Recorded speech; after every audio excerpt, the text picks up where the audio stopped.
Assalamualaikum warahmatullahi wabarakatuh. Kali ini kita akan membahas tentang model-model belajar yang ketiga.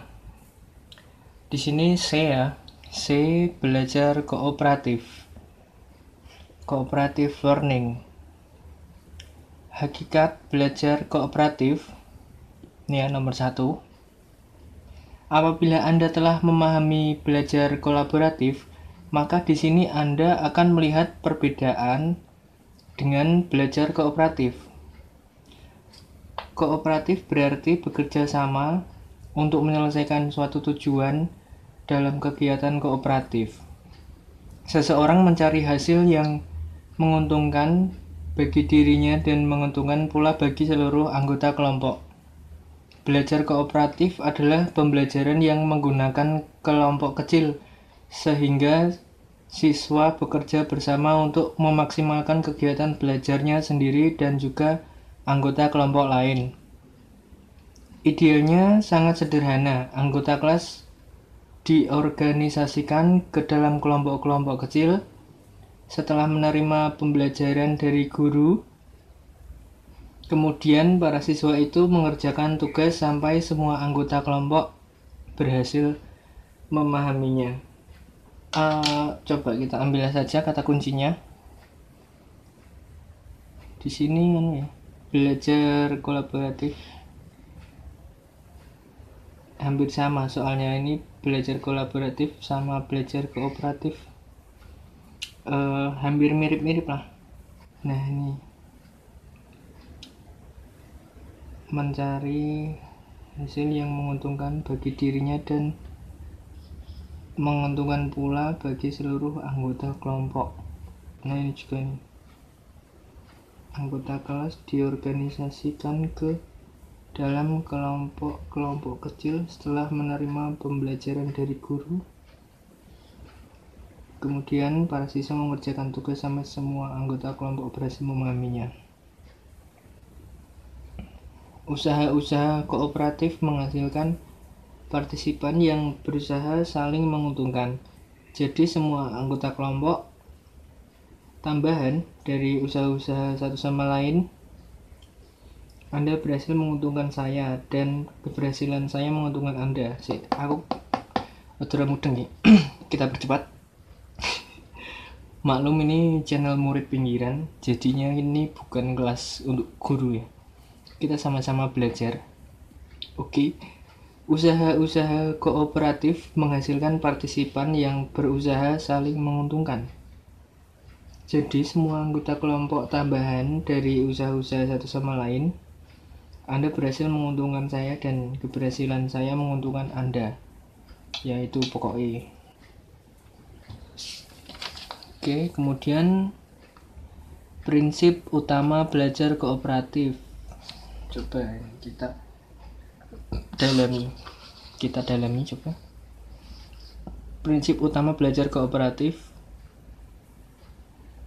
A. Kesamaan tujuan. Tujuan yang sama pada anak-anak dalam kelompok membuat kegiatan belajar lebih kooperatif. Pada suatu saat anak-anak mungkin tampak bekerja kooperatif apabila bertanya tentang ejaan suatu kata atau berbagi pensil saat menggambar. Mungkin anak-anak tersebut memiliki tujuan sendiri yang terpisah dalam kasus ini. Kita garis bawahi mungkin suatu permainan.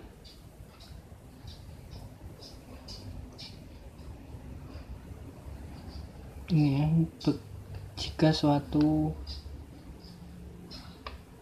kelas bekerja sama dalam suatu permainan, tujuan kelompok adalah menghasilkan suatu permainan yang kalau tujuannya semakin sama itu semakin kooperatif. Oke. Kemudian B, ketergantungan positif. Prinsip kedua dari belajar kooperatif adalah ketergantungan positif. Beberapa orang direkrut sebagai anggota kelompok karena kegiatan hanya dapat berhasil jika anggota dapat bekerja sama. Ketergantungan antara individu-individu dapat dilakukan dengan berbagai cara. sebagai berikut. Nomor 1, beri anggota kelompok peranan khusus untuk membentuk pengamat, peningkat, penjelas, atau perekam.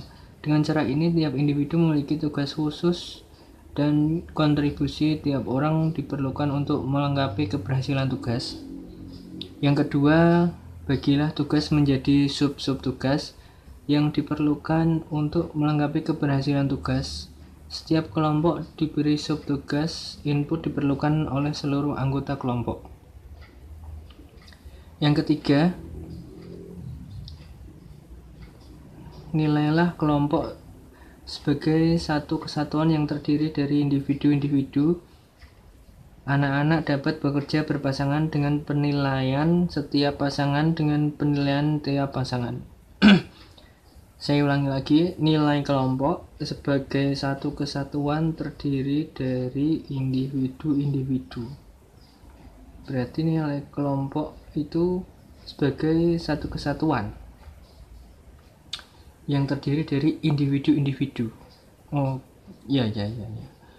Anak-anak dapat bekerja berpasangan dengan penilaian tiap pasangan dengan penilaian tiap pasangan. Apa ini maksudnya ini? Anak-anak dapat bekerja berpasangan dengan penilaian tiap pasangan dengan penilaian tiap pasangan. Maksud apa? Buku. Nilailah kelompok sebagai satu kesatuan yang terdiri dari individu-individu. Anak-anak dapat bekerja berpasangan dengan penilaian setiap pasangan. Wis, ora usah tekan kene dibaleni meneh. Astagfirullahaladzim, karep mulai. Karepmu lah. Ya, langsung lanjut nomor 4. Ya, masih bingung aja. Proses berpikir tidak masalah. Namanya murid, sama-sama belajar, nanti juga mudeng sendiri. Nomor 4, struktur tujuan kooperatif dan kompetitif dapat dikoordinasikan dengan menggunakan kelompok belajar kooperatif, menghindari pertentangan satu sama lain. Yang kelima, ciptakan situasi fantasi yang menjadikan kelompok bekerja sama untuk membangun kekuatan imajinatif.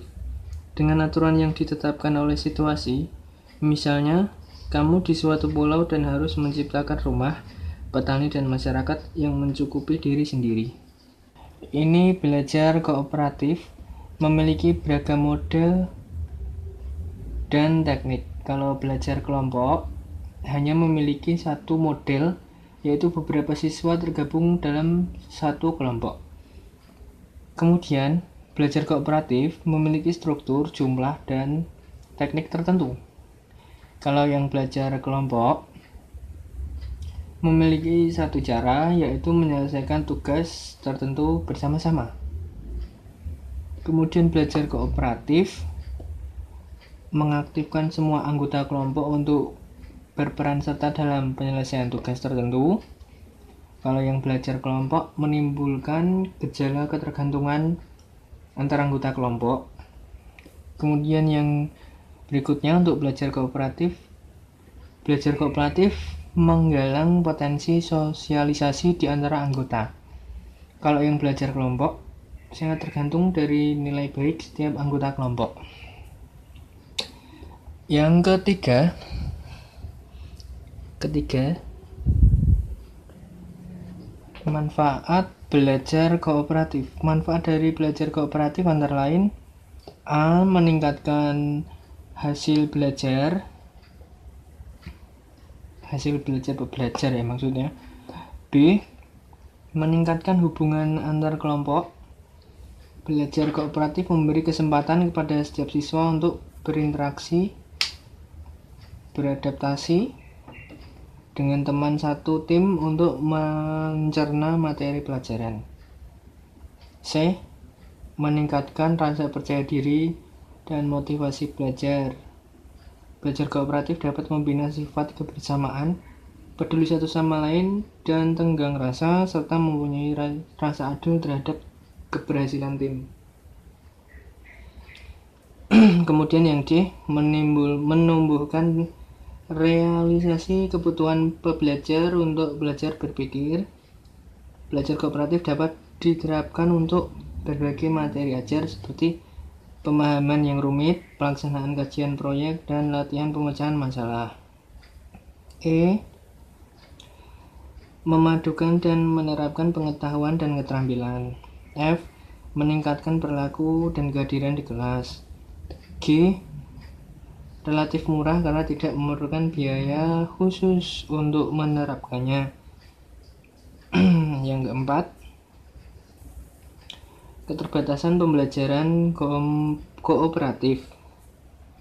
Pembelajaran kooperatif mempunyai keterbatasan antara lain: A, memerlukan waktu yang cukup bagi setiap siswa untuk bekerja dalam tim. B, memerlukan latihan agar siswa terbiasa belajar di dalam tim. Lanjut. Kanggele buku nih bos.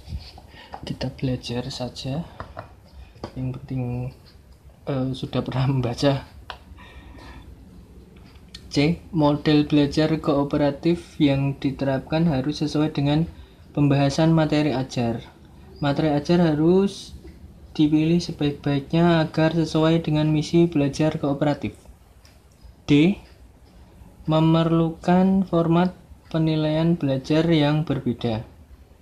E, memerlukan kemampuan khusus bagi guru untuk mengkaji berbagai teknik pelaksanaan belajar kooperatif. Oke.